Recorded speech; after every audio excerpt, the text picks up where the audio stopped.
Welcome. We are on day 61 of the chronological Bible in a year. Take a breath and take a moment to celebrate that you have set this time aside to hear God's word. Let's begin in Numbers chapter 10. The Lord spoke further to Moses, saying, "Make yourself 2 trumpets of silver. You shall make them of hammered work, and you shall use them for summoning the congregation and breaking camp. Now when both are blown, all the congregation shall meet you at the entrance of the tent of meeting. But if only one is blown, then the leaders, the heads of the divisions of Israel, shall meet you. And when you blow an alarm, the camps that are pitched on the east side shall set out. Then when you sound an alarm the second time, the camps that are pitched on the south side shall set out. An alarm is to be sounded for them to break camp. When convening the assembly, however, you shall blow the trumpets without sounding an alarm. The sons of Aaron, moreover, the priests, shall blow the trumpets, and this shall be a permanent statute for you throughout your generations. And when you go to war in your land against the enemy who attacks you, then you shall sound an alarm with the trumpets, so that you will be thought of by the Lord your God and be saved from your enemies. Also, on the day of your joy and at your appointed feasts, on the first days of your months, you shall blow the trumpets over your burnt offerings and over the sacrifices of your peace offerings, and they shall be as a reminder of you before your God. I am the Lord your God." Now in the second year, in the second month, on the 20th of the month, the cloud was lifted from above the tabernacle of the testimony. And the sons of Israel set out on their journeys from the wilderness of Sinai. Then the cloud settled in the wilderness of Paran. So they moved on for the first time in accordance with the command of the Lord through Moses. The flag of the camp of the sons of Judah by their armies set out first, with Nahshon the son of Amminadab over its army, and Nethanel the son of Zuar over the tribal army of the sons of Issachar, and Eliab the son of Helon over the tribal army of the sons of Zebulun. Then the tabernacle was taken down, and the sons of Gershon and the sons of Merari, who were carrying the tabernacle, set out. Next, the flag of the camp of Reuben by their armies set out, with Eleazar the son of Shedeur over its army, and Shelumiel the son of Zurishaddai over the tribal army of the sons of Simeon, and Eliasaph the son of Duel was over the tribal army of the sons of Gad. Then the Kohathites set out, carrying the holy objects, and the tabernacle was set up before their arrival. Next, the flag of the camp of the sons of Ephraim by their armies set out, with Elishama the son of Ammihud over its army, and Gamaliel the son of Pedazur over the tribal army of the sons of Manasseh, and Abidan the son of Gideoni over the tribal army of the sons of Benjamin. Then the flag of the camp of the sons of Dan by their armies, which formed the rear guard for all the camps, set out, with Ahiezer the son of Ammishaddai over its army, and Pagiel the son of Achran over the tribal army of the sons of Asher, and Ahira the son of Anan over the tribal army of the sons of Naphtali. This was the order of marching for the sons of Israel by their armies as they set out. Then Moses said to Hobab, the son of Ruel the Midianite, Moses' father-in-law, "We are setting out to the place of which the Lord said, 'I will give it to you.' Come with us, and we will do you good, for the Lord has promised good concerning Israel." But he said to them, I will not come, but rather will go to my own land and relatives." Then he said, "Please do not leave us, since you know where we should camp in the wilderness, and you will be as eyes for us. So it will be, if you go with us, that whatever good the Lord does for us, we will do for you." So they moved on from the mountain of the Lord 3 days' journey, with the ark of the covenant of the Lord going on in front of them for the 3 days, to seek out a resting place for them. And the cloud of the Lord was over them by day when they set out from the camp. Then it came about, when the ark set out, that Moses said, "Rise up, Lord, and may your enemies be scattered, and those who hate you flee from your presence." And when it came to rest, he said, "Return, Lord, to the myriad thousands of Israel." Now the people became like those who complain of adversity in the ears of the Lord. And the Lord heard them, and his anger was kindled, and the fire of the Lord burned among them and consumed some at the outskirts of the camp. The people then cried out to Moses, and Moses prayed to the Lord, and the fire died out. So that place was named Taberah, because the fire of the Lord burned among them. Now the rabble who were among them had greedy cravings, and the sons of Israel also wept again and said, "Who will give us meat to eat?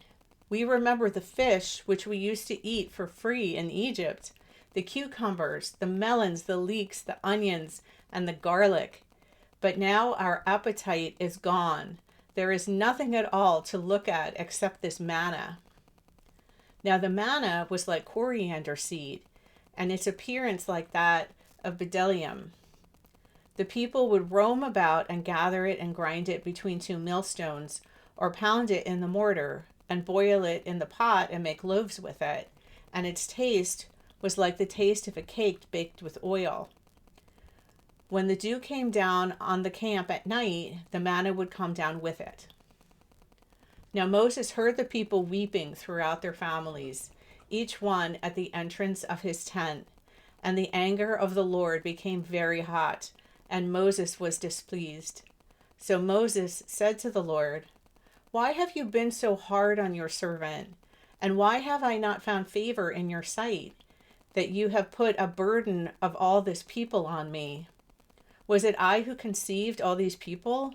Or did I give birth to them, that you should say to me, 'Carry them in your arms,' as a nurse carries a nursing infant, to the land which you swore to their fathers? Where am I to get meat to give all these people? For they weep before me, saying, 'Give us meat so that we may eat.' I am not able to carry all this people by myself, because it is too burdensome for me. So if you're going to deal with me this way, please kill me now, if I have found favor in your sight, and do not let me see my misery." Then the Lord said to Moses, "Gather for me 70 men from the elders of Israel, whom you know to be the elders of the people and their officers, and bring them to the tent of meeting, and have them take their stand there with you. Then I will come down and speak with you there, and I will take away some of the spirit who is upon you, and put him upon them. And they shall bear the burden of the people with you, so that you will not bear it by yourself. And you shall say to the people, 'Consecrate yourselves for tomorrow, and you shall eat meat. For you have wept in the ears of the Lord, saying, Oh, that someone would give us meat to eat, for we were well off in Egypt.' Therefore the Lord will give you meat, and you shall eat it. You shall eat not 1 day, nor 2 days, nor 5 days, nor 10 days, nor 20 days, but for a whole month, until it comes out of your nose and makes you nauseated, because you have rejected the Lord who is among you, and have wept before him, saying, 'Why did we ever leave Egypt?' But Moses said, 'The people among whom I included are 600,000 on foot. Yet you have said, I will give them meat, so that they may eat meat for a whole month. Are flocks and herds to be slaughtered for them, so that it will be sufficient for them? Or are the fish of the sea to be caught for them, so that it will be sufficient for them? Then the Lord said to Moses, Is the Lord's power too little? Now you shall see whether my word will come true for you or not. So Moses went out and told the people the words of the Lord. He also gathered 70 men of the elders of the people and positioned them around the tent. Then the Lord came down in the cloud and spoke to him. And he took away some of the spirit who was upon him and placed him upon the 70 elders. And when the spirit rested upon them, they prophesied. Yet they did not do it again. But 2 men had remained in the camp. The name of one was Eldad, and the name of the other Medad. And the Spirit rested upon them, and they were among those who had been registered, but had not gone out to the tent, and they prophesied in the camp. So a young man ran and informed Moses and said, Eldad and Medad are prophesying in the camp. Then Joshua, the son of Nun, the personal servant of Moses from his youth, responded, My lord Moses, restrain them. But Moses said to him, Are you jealous for my sake? If only all the Lord's people were prophets, then the Lord would put his spirit upon them. Then Moses returned to the camp, both he and the elders of Israel. Now a wind burst forth from the Lord, and brought quail from the sea, and dropped them beside the camp, about a day's journey on this side, and a day's journey on the other side, all around the camp, and about 2 cubits deep on the surface of the ground. And the people spent all day, all night, and the next day, and they gathered the quail. The one who gathered least gathered 10 homers, and spread them out for themselves all around the camp. While the meat was still between their teeth, before it was chewed, the anger of the Lord was kindled against the people, and the Lord struck the people with a very severe plague. So the place was named Kibroth Hattaavah, because there they buried the people who had been greedy. From Kibroth Hattaavah, the people set out for Hazeroth, and they remained at Hazeroth. Then Miriam and Aaron spoke against Moses, because the Cushite woman whom he had married, for he had married a Cushite woman, and they said, Is it a fact that the Lord has spoken only through Moses? Has he not spoken through us as well? And the Lord heard this. Now the man Moses was very humble, more than any person who was on the face of the earth. And the Lord suddenly said to Moses and to Aaron and Miriam, You 3 go out to the tent of meeting. So the 3 of them went out. Then the Lord came down in a pillar of cloud and stood at the entrance of the tent, and he called Aaron and Miriam. When they had both come forward, he said, Now hear my words. If there is a prophet among you, I, the Lord, will make myself known to him in a vision. I will speak with him in a dream. It is not this way for my servant Moses. He is faithful in all my household. With him I speak mouth to mouth. That is, openly and not using mysterious language. And he beholds the form of the Lord. So why were you not afraid to speak against my servant Moses? And the anger of the Lord burned against them, and he departed. But when the cloud had withdrawn from above the tent, behold, Miriam was leprous, as white as snow. As Aaron turned toward Miriam, behold, she was leprous. Then Aaron said to Moses, O my Lord, I beg you, do not hold us responsible for the sin by which we have turned out to be foolish, and by which we have sinned. O do not let her be like a dead person, whose flesh is half eaten away when he comes out of his mother's womb. But the Lord said to Moses, If her father had only spit in her face, would she not be put to shame for 7 days? Have her shut outside the camp for 7 days, and afterward she may be received again. So Miriam was shut outside the camp for 7 days, and the people did not move on until Miriam was received again. Afterward, however, the people moved on from Hazeroth and camped in the wilderness of Paran. Then the Lord spoke to Moses, saying, "Send out men for yourself to spy out the land of Canaan, which I am going to give the sons of Israel. You shall send a man from each of their fathers' tribes, every one a leader among them." So Moses sent them from the wilderness of Paran at the command of the Lord, all of them men who were heads of the sons of Israel.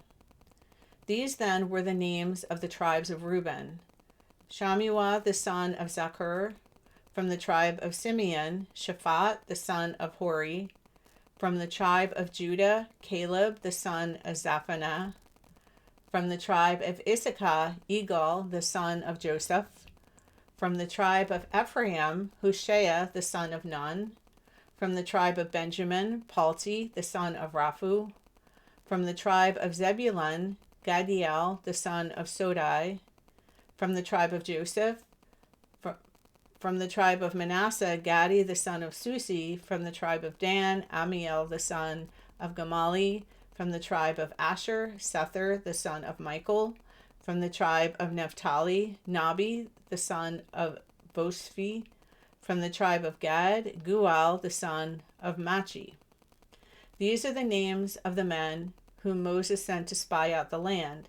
But Moses called Hosea the son of Nun Joshua. Then Moses sent them to spy out the land of Canaan, and he said to them, "Go up there into the Negev, then go up into the hill country. See what the land is like, whether the people who live in it are strong or weak, whether they are few or many. And how is the land in which they live? Is it good or bad? And how are the cities in which they live? Are the people in open camps or in fortifications? And how is the land? Is it productive or unproductive? Are there trees in it or not? And show yourselves courageous, and get some fruit of the land." Now the time was the season for the first ripe grapes. So they went up and spied out the land from the wilderness of Zin as far as Rehob and Lebo Hamath.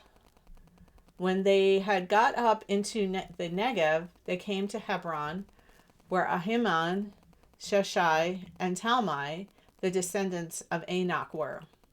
Hebron was built 7 years before Zoan in Egypt. Then they came to the valley of Eshcol, and from there they cut off a branch with a single cluster of grapes, and they carried it on a pole between 2 men, with some of the pomegranates and the figs. The place was called the Valley of Eshcol because of the cluster which the sons of Israel cut off from there. When they returned from spying out the land, at the end of 40 days, they went on and came to Moses and Aaron and to all the congregation of the sons of Israel in the wilderness of Paran at Kadesh. And they brought back word to them and all the congregation and showed them the fruit of the land. So they reported to him and said, "We came into the land where you sent us, and it certainly does flow with milk and honey, and this is its fruit. Nevertheless, the people who live in the land are strong, and the cities are fortified and very large. And indeed, we saw the descendants of Anak there. Amalek is living in the land of the Negev. The Hittites, the Jebusites, and the Amorites are living in the hill country, and the Canaanites are living by the sea and by the side of the Jordan." Then Caleb quieted the people before Moses and said, "We should by all means go up and take possession of it, for we will certainly prevail over it." But the men who had gone up with him said, "We are not able to go up against the people because they are too strong for us." So they brought a bad report of the land which they had spied out to the sons of Israel, saying, "The land through which we have gone to spy out is a land that devours its inhabitants. And all the people whom we saw in it are people of great stature. We also saw the Nephilim there. The sons of Anak are part of the Nephilim. And we were like grasshoppers in our own sight. so we were in their sight. Thank you for listening. I pray that the seed of God's word will be planted in your heart and will continue to grow.